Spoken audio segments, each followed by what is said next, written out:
want to let our viewers know that he has not been found guilty of the murder of Sarah Spiers. This is just coming through now from our reporter Emily Evans, who's in the court. So Bradley Edwards is guilty of the murders of Ciara, Glennon and Jane Rimmer, but Justice Hall has found that he is not guilty on the count of murder for Sarah Spiers. I'm being told that there's a lot of happiness in the court from the families of the two women, Ciara, Glennon and Jane Rimmer. A lot of sighs of relief. We're being told that he will be sentenced in December. We're waiting on the date for that.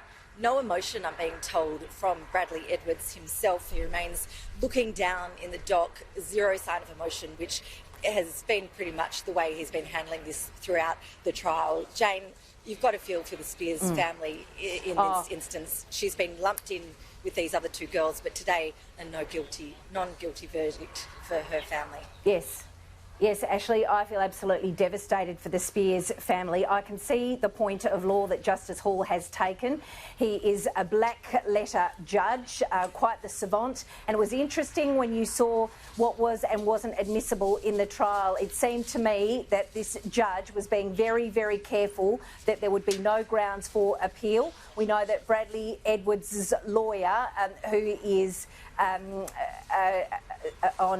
paid for by the government, legal aid, is very, very successful in appeals, and so this is absolutely heartbreaking for the Spiers family, but I can see why the judge has been so very, very careful here, Ashley. Now, on the Spiers family, I was the first person to report on air that Sarah Spiers was missing, because I can tell you that the girls who were out with her that night on the Australia Day weekend had reported that Sarah had not gone home, and her sister had reported that. And it was very, very difficult at the time, and this needs to be made clear, that the police did not take them seriously.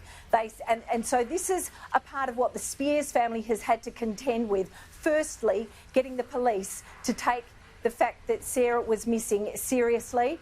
It caused an immense amount of trauma for all involved, her family. I feel desperately sorry for Carol and Don Spiers and Sarah's sister today. I think it is a devastating day for them. I very much would like to know, as would the rest of Perth, the family and friends, where Sarah Spiers' remains are.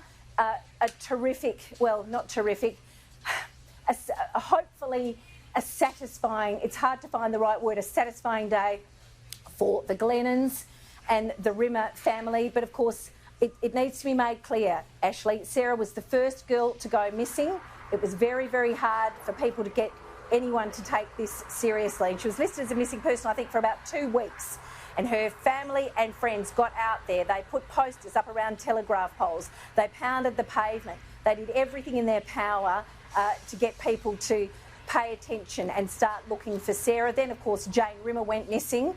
And friends of Sarah Spiers have said to me that their hearts really sank when they heard about Jane Rimmer, because they then realised that this was something graver and deeper and darker than they had imagined. And then later, of course, Ciara Glennon went missing, who also went to the same school as Sarah Spiers, Iona Presentation College, which was my old school. So there were all of these connections that all been in the same night spot in Claremont.